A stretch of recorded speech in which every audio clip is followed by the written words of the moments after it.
Bonjour à toutes et à tous, c'est Émilie du site astro-intuitive.fr. Je vous retrouve dans cette vidéo pour du coup une vidéo un peu spéciale. On va pas parler ni de la pleine lune ni de la nouvelle lune, quoi qu'on va en fait on va parler des deux. Je vous ai préparé pour cette fois-ci une vidéo spéciale août où on va voir quelles sont les énergies globales pour tout le mois. Déjà parce qu'il y a quand même des configurations qui finalement perdurent tout le mois et puis même bien après le mois d'août, on va en parler. Et puis aussi parce que je serai en vacances, donc voilà, je ne tournerai pas de vidéo au mois d'août. Donc voilà, le but c'est vraiment de couvrir toute cette période. Alors si vous ne me connaissez pas, voilà, je suis astrologue, formatrice en astrologie et vraiment mon but c'est d'aider à rendre l'astrologie plus accessible, plus facile à comprendre et puis d'essayer de voir aussi comment ces mouvements célestes ils peuvent avoir une influence sur nous et comment on peut les utiliser pour être plus aligné finalement avec soi et puis avec la vie en général. Alors voilà, donc comme on va parler de tout le mois d'août, j'ai fait le choix de vous partager la carte en grand avec ma souris pour que vous puissiez suivre parce que là il va y avoir trop d'infos et si je la mets en petit, ça risque d'être assez insupportable à regarder. Alors là, sur cette carte du 3 août, eh bien, c'est la carte en fait de la prochaine pleine lune. Donc vous voyez que c'est une pleine lune parce que vous avez une opposition entre le soleil ici et la lune là. Donc chaque fois que vous avez soleil et lune en face et dans un thème astral et bien sûr astronomiquement, on est à cette phase de pleine lune. Donc une pleine lune en fait est une... Ça vous devez le savoir maintenant hein, si vous suivez ou voilà, mais si jamais vous ne connaissez pas trop l'astrologie, on va juste reprendre. Une pleine lune, c'est un moment d'apogée, c'est un moment, on va dire, au niveau de l'énergie, où ça monte, ça monte, ça monte, et on arrive à un pic au niveau énergétique. Le signe dans lequel tombe la pleine lune, c'est un signe qui va être comme expansé, on va dire, qui va imprégner l'atmosphère. Alors, pas pour longtemps, ça dure en règle générale 3 jours, un petit peu avant, un petit peu après la pleine lune. Donc là pour cette pleine lune du 3 août qui se passera, donc là vous voyez c'est marqué 15h59, donc si vous êtes en France vous rajoutez 2 heures, donc on est à 17h59. Pour cette pleine lune c'est l'énergie du Verseau qui va être activée. Alors le Verseau c'est un signe qui est en lien avec une recherche on va dire de liberté. Le Verseau sa planète c'est Uranus. Et je vous explique ça parce que vous allez voir qu'Uranus, il est assez actif pour cette pleine lune. Et Uranus, c'est une planète qui parle du nouveau, qui parle de couper avec des chaînes, couper avec des traditions qui peut-être nous enferment, couper avec des responsabilités, etc. Donc voilà, cette pleine lune dans le signe du Verseau, quelque part, elle met le focus sur un besoin de liberté, un besoin, c'est une lune d'air, hein, donc presque d'être en plein air, un besoin de peut-être de voir des amis, un besoin, bref, que on va dire l'énergie circule et puis qu'on se sente plus léger. Voilà. Alors, ce qui est assez intéressant dans cette... voilà, je ne vais pas en parler forcément plus parce que ça ne me semble pas être le plus important. Comme je vous disais, ça dure 3 jours. Donc voilà, si vous voulez vraiment vous mettre au diapason avec cette pleine lune, moi je vous conseille, ça peut être un bon moment pourquoi pas pour voir des amis, passer du temps avec des gens qui sont proches de nous. Ça peut être aussi une bonne lunaison pour noter toutes les idées qu'on a. Pourquoi? Parce que le Verseau, c'est un signe ingénieux, inventif, c'est un signe qui reçoit en règle générale des nouvelles idées. Hein, on parlait du nouveau, c'est vraiment le signe du nouveau. Donc pourquoi pas, si par exemple vous devez trouver une idée ingénieuse pour faire quelque chose dans votre vie, vous pouvez demander à cette pleine lune de vous inspirer, par exemple. Et puis l'idée pour cette pleine lune, ça serait d'essayer d'avoir le moins de contraintes possible, de sentir au maximum ce sentiment de liberté, et puis pourquoi pas de réfléchir à qu'est-ce que c'est la liberté pour vous à ce moment-là, hein, pour ce week-end, là on va dire du 2, 3, 4 août. Voilà, je ne vais pas en parler plus longtemps parce que comme je vous disais, c'est pas ce qui me semble le plus important. Comme vous pouvez le voir pour cette lunaison, dans la carte du ciel, il y a beaucoup de traits rouges. Hein, il y en a un peu partout. Bon, les traits rouges, ça représente des aspects soit de carré, soit d'opposition. C'est un angle c'est un angle particulier entre les planètes qui est réputé pour être tendu, pour créer une tension en fait entre les planètes. Donc là, ce qu'on voit déjà visuellement, sans regarder ce qui se passe, visuellement on voit que cette pleine lune, elle est soumise à tension. Hein. Il y a vraiment... on parlait aussi de la pleine lune qui était un pic énergétique. Bon, là on voit que des fois il y a des pics énergétiques qui se passent dans une espèce de rondeur et de bien-être, et voilà. Et puis il y a des pics énergétiques qui se passent avec de la tension, de la nervosité, de l'agacement, une envie de tout envoyer bouler par exemple, et eh bien cette pleine lune, elle rentre plutôt dans cette configuration. Alors on va regarder un petit peu c'est quoi maintenant ces carrés. Et je vais vous parler des choses des plus courtes aux plus longues. Sachant que en astrologie, plus un aspect dure longtemps, plus il est fort, plus il est important, parce que quand vous êtes, on va dire, touché longtemps par une énergie, eh bien forcément elle a plus de chances de venir vous modifier, vous toucher, vous interpeller en tout cas. Alors ce qui est notable pour cette lunaison, voilà, pour moi ce qui me semble notable, c'est que vous voyez donc ici on a la pleine lune, le soleil et la lune, ok, et on voit que il y a deux traits rouges qui partent de chaque côté et qui justement, tombent sur cette planète. Ça semble pointer du doigt cette planète, et cette planète ici, peut-être vous la reconnaissez, c'est Uranus, dans le signe du Taureau. Donc on a une pleine lune très uranienne. Alors ça, cet aspect-là, c'est ce qu'on appelle un T carré. C'est vraiment un aspect de tension, parce qu'on a deux carrés. Donc un carré déjà, donc juste un trait rouge, c'est déjà un aspect de tension, mais là il y en a deux. Alors voilà, ce qui est notable, c'est que du coup on a un soleil carré Uranus, voilà, Uranus quand il est comme ça, en aspect un peu de tension, il peut créer des événements de type un peu inattendu, des choses qui arrivent un peu surprenantes, des choses qu'on n'attendait pas. Il peut également représenter, en fait Uranus c'est vraiment, je vous parlais tout à l'heure du nouveau, et Uranus c'est vraiment ce besoin de passer à autre chose, ce besoin de couper, et Uranus il est connu pour précipiter le changement, pour précipiter les choses. Il fait, en règle générale, au niveau du rythme, il fait que les choses vont plus vite. Il accélère en fait les choses. Du coup, ce que ça peut donner, c'est que, voilà, il y a plusieurs choses, donc des choses un peu inattendues qui d'un coup nous tombent dessus, ça peut être ça. Ça peut être aussi soit où on n'a plus envie d'attendre pour certaines choses, et puis on va passer un peu en force, et donc on va couper. Il y a vraiment la notion de couper, d'une rupture, de tourner une page, voilà.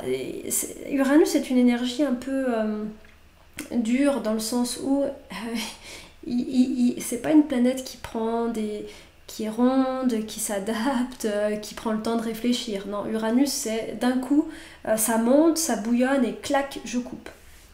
Donc voilà.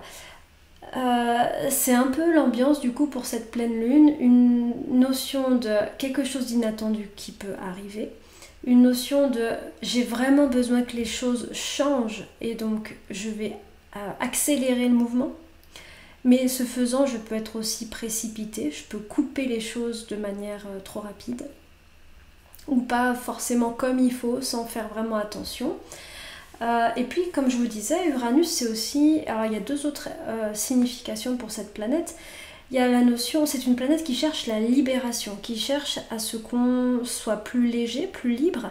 Donc là, dans un aspect plus positif, ça peut être aussi une crise pour se libérer de choses qui d'habitude nous pèsent, on va dire. Donc voilà, ça peut être aussi très positif quelque part, mais sachant que c'est une crise, donc vraisemblablement peut-être pour chacun, le fait de se libérer de choses un peu oppressantes, ça se fait pas de manière facile. Ça peut être vraiment faire un travail sur soi, vraiment prendre sur soi parce que c'est pas simple, hein. C'est vraiment aller dans des nouveaux chemins, et ces nouveaux chemins, ils sont pas faciles, ils sont pas naturels. Voilà, et puis d'autre part, oui c'est ça aussi, dernière chose sur Uranus, c'est que c'est une planète au niveau du, on va dire, de son personnage ou de son archétype, il représente l'éveilleur. C'est une planète qui est là pour nous mettre face, nous montrer des choses qu'on a besoin de voir, on va dire. Donc ça peut aussi être un aspect voilà, qui peut ressortir pour cette pleine lune, de quelque chose qui vient nous bousculer, mais aussi nous réveiller, nous faire voir des choses. Et là, pour le coup, on en parlait déjà la dernière fois avec Pluton, si vous avez regardé la vidéo. Je vous parlais qu'il y avait une notion de confrontation, de voir en face certaines choses. Du coup, avec Uranus, c'est plus extérieur, c'est moins psychologique, c'est moins intérieur, c'est plus des événements extérieurs qui d'un coup arrivent sur le chemin et puis qui nous, voilà, qui nous font voir de manière assez claire certaines choses. Bon, alors ça, cet aspect à Uranus, vous pouvez le considérer à une semaine avant la pleine lune, une semaine après. Donc on a environ 15 jours d'action pour cet aspect. Voilà. Ça c'est on va dire le premier point un peu notable pour ce début du mois d'août. Maintenant, je vais parler de quelque chose qui me semble beaucoup plus important sur le long terme. Parce que regardez, si on avance un petit peu, voilà, on avance de 2 semaines, eh bien on voit que ce trait rouge là d'Uranus au Soleil et à la Lune, eh bien il est terminé. Donc bon, hein, on ne va pas non plus s'enflammer, ça reste 15 jours, il faut savoir raison garder.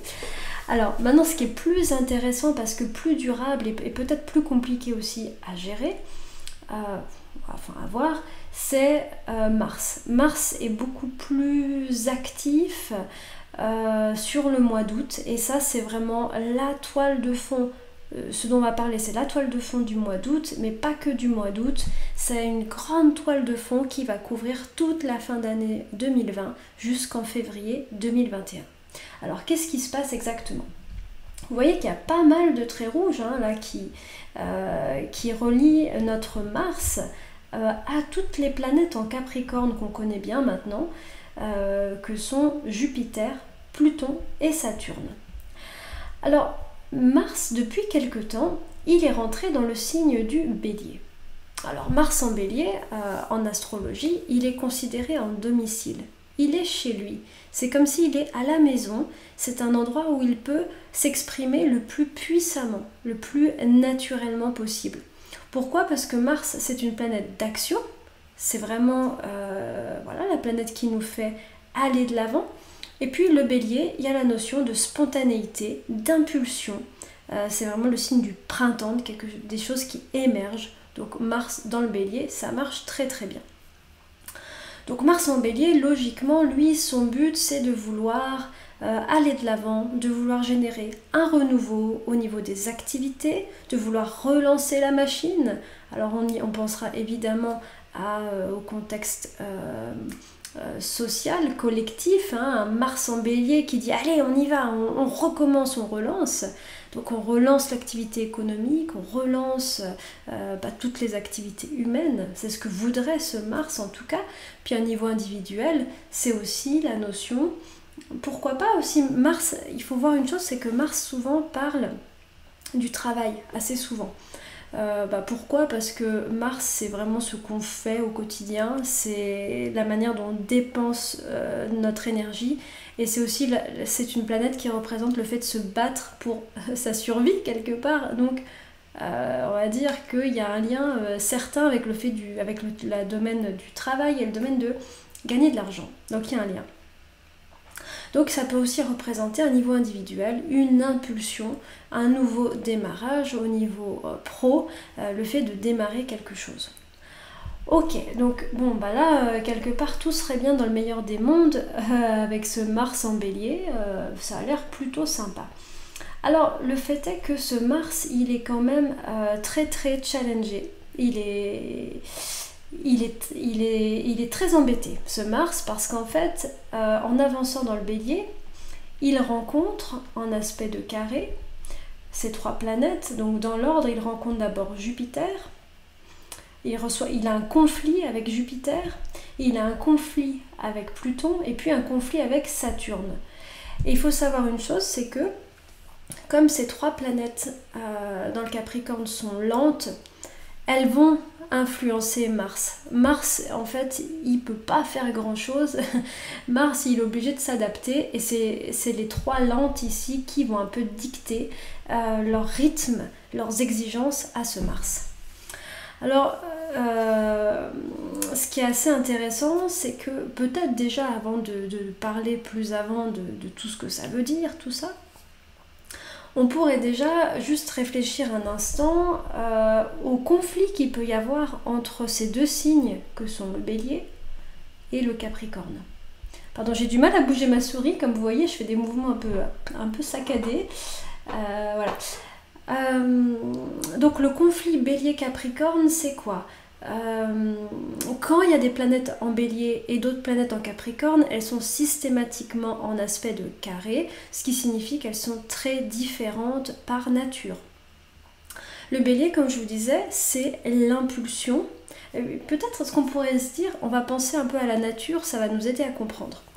Le bélier, c'est en lien avec l'équinoxe de printemps, le moment où tout émerge, où tout ressort, la sortie de l'hiver quelque part.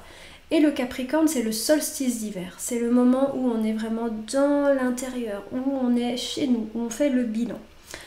Bon, le conflit majeur entre Bélier et Capricorne, c'est une histoire de rythme, encore une fois, de timing, où le Bélier voudrait que les choses se fassent vite, il voudrait avancer et il se dit, bah, y a qu'à, j'y vais, je fonce et ça va marcher.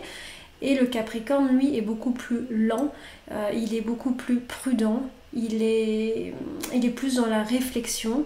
Et en règle générale, le conflit Bélier-Capricorne, c'est que les planètes en Capricorne vont freiner en fait le Bélier pour tout un tas de raisons. Et ça ne pourra pas aller aussi vite que prévu. Donc, tout ça pour dire, qu'est-ce que ça nous dit? Bah, ça nous dit que là, on voit bien que pour toute la fin d'année 2020, il va falloir vraiment fonctionner avec la notion de patience, de lenteur, qu'il y a des choses qu'on voudrait qui redémarrent rapidement et c'est pas possible. On voudrait pouvoir passer en force, on voudrait que ça marche, mais c'est pas possible. Il y a vraiment un timing, on va dire, universel qui est celui un peu de la lenteur et c'est très agaçant pour notre Mars. Et ce Mars ici, eh ben, il commence un peu à fulminer, il commence à s'énerver parce qu'il en a marre, parce que ça fait déjà un petit moment que ce Mars il est contrarié par le Capricorne, il est contrarié par cette lenteur. Et regardez, je vais vous montrer quelque chose. Si on repart en arrière, donc là je vais parler bon pour la France et même au niveau mondial. Là donc on est, regardez, on est au mois de mars, on est donc au début du confinement français et puis également mondial, parce que tout le monde a été à peu près confiné en même temps, et on a ce Mars en Capricorne collé à Saturne, et c'est un Mars qui du coup est coincé, qui ne peut pas bouger. Ok, on repart un petit peu en avant, on est donc au mois d'avril, on voit que Mars est toujours collé. Voilà, et l'aspect va durer encore un petit moment et gentiment Mars va pouvoir redémarrer gentiment au fur et à mesure qu'il est sorti du Capricorne. Bon, on revient maintenant. Voilà, on se remet au mois d'août. Alors, pardon, hop, là, on va se mettre par là. Et donc, bah, là, on voit bien que quelque part, c'est un peu la même symphonie hein, qu'on nous joue, c'est-à-dire des choses qui freinent. Alors, est-ce qu'il y aurait un risque de reconfinement à l'échelle collective? C'est vrai que les aspects Mars-Saturne pourraient tout à fait signifier ça. En tout cas, ça signifie que on ne parvient pas à faire les choses aussi rapidement qu'on le voudrait. On est entravé par rapport à notre action, par rapport aux objectifs que l'on se fixe. Alors, ça ne veut pas forcément dire qu'il va y avoir un confinement, mais enfin, on voit quand même que le Mars en Bélier, hein, il est un peu embêté. Alors, vous voyez, on va regarder un petit peu tout ça. On va avancer un peu tout au long de l'année pour voir comment ça se danse. Donc là, on est au mois de septembre. Vous voyez toujours ce trait rouge de Mars en Bélier, toujours avec les planètes en Capricorne. On avance d'un mois, vous le voyez toujours. Voilà, novembre, ça commence gentiment. Ouais, non, mais ça va repartir. Vous voyez, il est toujours là. Quoique un peu moins fort, hein, donc sur novembre, décembre. Et janvier, encore très très très fort. Et ça finit, voilà, gentiment février. Et c'est au mois de mars que gentiment, voilà, les traits rouges viennent d'autres planètes. Mars n'est plus dans... Mars a basculé en dehors de cet aspect. Voilà, alors... Bon, l'idée, on va pas... L'idée, c'est que ça, c'est la proposition céleste, donc c'est à nous aussi de nous y adapter, de nous y préparer pour que ce soit le plus harmonieux possible. Le risque un peu, qu'est-ce qui serait difficile en fait avec cet aspect? Ce qui serait difficile, ça serait à tout prix de vouloir passer en force et de vouloir que les choses aillent vite. Plus on va intégrer la notion de temps, plus on va accepter une certaine contrainte ou des certaines lourdeurs dans ce qui se passe, mieux ça ira.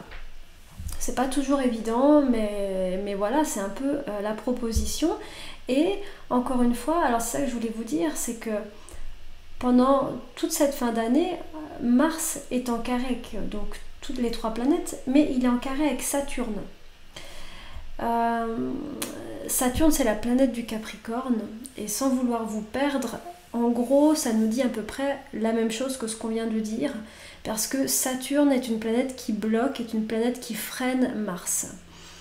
Très souvent, les aspects Mars-Saturne sont des aspects de bilan, de réfléchir en fait à notre action, réfléchir à notre travail, dans lequel c'est vraiment la notion de je ralentis, et parce que je ralentis, parce que je fais moins de choses, eh bien ça me permet en fait de repenser peut-être mon rapport au travail, mon rapport à ce que je fais au quotidien, etc. Donc la bonne manière d'utiliser ça, c'est d'accepter ce ralentissement et de l'utiliser pour faire un bilan en fait et continuer une réflexion qui a commencé finalement lors du confinement. Voilà, donc on voit que c'est pas terminé, en fait tout cet amas là en Capricorne, eh bien il a... c'est pas rien, c'est une conjonction très importante et elle demande des vraies prises de conscience, elle demande des vraies transformations de comportement. Et c'est pas étonnant quelque part que ça reste encore parce que, comment dire, on n'est peut-être pas encore allé au bout de nos prises de conscience et de nos changements de comportement. Voilà. Donc ça, c'est ce que je voulais vous dire, c'est ce qui me semble vraiment important parce que, comme on l'a vu, ça dure plusieurs mois. Alors, on va quand même en toucher un mot. Pourquoi Mars reste-t-il aussi longtemps dans le signe du Bélier? Parce que logiquement, Mars reste un mois, on va dire, peut-être un peu plus par signe, mais c'est pas très long. Eh bien, c'est parce que Mars rétrograde. Donc nous, depuis la Terre, on va avoir l'impression de devoir reculer. Et ce faisant, il va rester très longtemps dans ce signe. Voilà.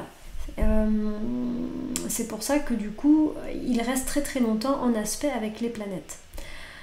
Alors je voulais également vous parler, donc là on a abordé Mars-Saturne, on va parler un peu de Mars qui est en carré à Jupiter et à Pluton. Alors ça c'est des aspects qui du coup, c'est là où c'est un peu particulier, ça dit, on va dire, c'est l'exact opposé de Mars-Saturne. Jupiter et Saturne, ils sont complètement différents. C'est vraiment deux jumeaux opposés, enfin non, deux miroirs inverses, on va dire. Là où Saturne veut de la lenteur et de l'intériorité, Jupiter veut de l'expansion, du faste, de l'extérieur, de la rapidité. Alors, c'est là qu'on a un petit conflit parce que en fait, le carré de Mars à Jupiter peut nous amener, en fait, en règle générale, dans le sens de cet aspect, ça crée une surstimulation, le fait de vouloir faire beaucoup de choses. Il faut vite, il faut que je fasse, il faut que j'y arrive. Il y a une espèce de boulimie dans l'action. Et on voit que, du coup, il y a un peu la notion de je m'épuise, quoi. Je dépense trop mon énergie et après, je m'épuise. D'autre part, Jupiter est une planète qui, comment dire ça, qui exagère, mais c'est pas le bon terme, mais qui fait ressortir puissamment, on va dire, les caractéristiques des planètes avec lesquelles elle est en contact. Donc là, on voit que Jupiter va comme mettre une loupe sur le Mars en Bélier.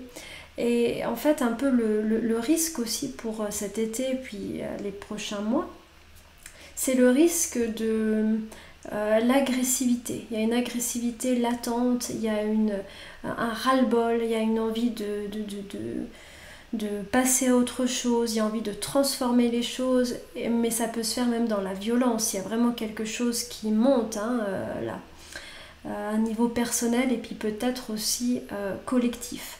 Surtout que Mars est également en carré avec Pluton. Et Mars et Pluton, ils rigolent pas. Hein. Les deux, c'est deux planètes très puissantes, très combatives, voire même trop combatives. Mars-Pluton, le sens, c'est agir pour transformer, agir pour détruire et pour renaître. Voilà, donc on va voir un peu ce que ça donne, mais c'est vrai que là, on peut s'attendre quand même à des problématiques de type martienne, c'est-à-dire la colère, l'agressivité. Voilà, donc l'idée pour nous à un niveau individuel, c'est vraiment, on va passer donc toute la fin d'année avec une bonne partie de l'année avec ce Mars rétrograde, en carré à toutes ces planètes. L'idée c'est de réfléchir. La rétrogradation, ça nous dit est-ce que tu peux repenser quelque chose, donc de repenser toutes les questions liées au travail, liées à notre action, d'accepter la lenteur, d'accepter l'arrêt, d'accepter que ça n'aille pas aussi vite que ce qu'on voudrait, et puis agir, transformer les choses, c'est un peu le but de cet aspect. Mais il faut voir, est-ce qu'on veut passer en force, est-ce qu'on veut faire les choses de manière trop violente. Ça peut être violente envers soi aussi, hein, c'est pas forcément toujours vers les autres. Voilà, comment est-ce qu'on parvient à gérer cette énergie de Mars qui est bloquée, comment on peut gérer peut-être l'agressivité, la colère, etc. Voilà, donc j'ai passé un petit peu de temps dessus, mais ça c'est vraiment un aspect très important. On en reparlera.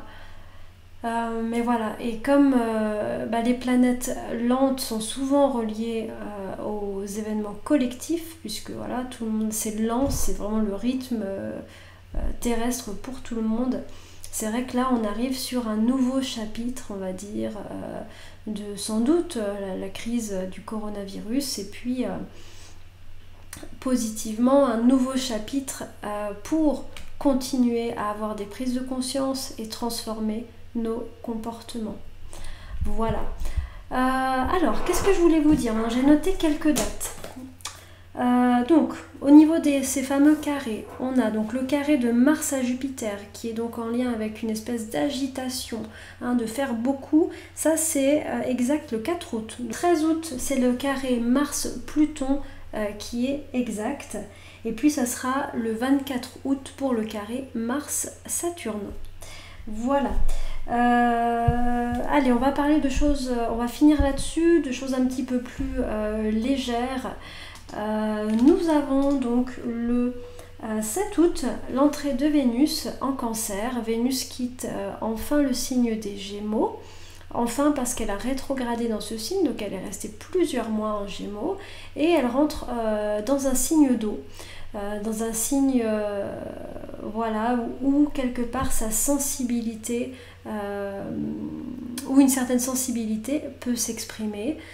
Vénus dans le signe du Cancer se veut sensible, pourquoi pas pudique, mais en tout cas elle n'est pas dans un rapport de pensée ou intellectuel, elle est vraiment dans un rapport plutôt de cœur et d'émotion.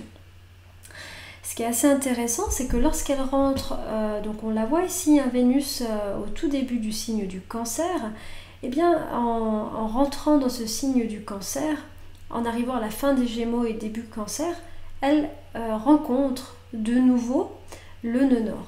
Je dis de nouveau parce que ça s'était passé juste avant la rétrogradation.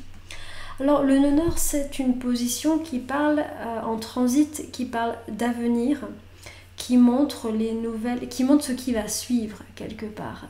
C'est un peu c'est le teaser, voilà, c'est quelque chose qui nous montre un peu ce qui va se passer par la suite.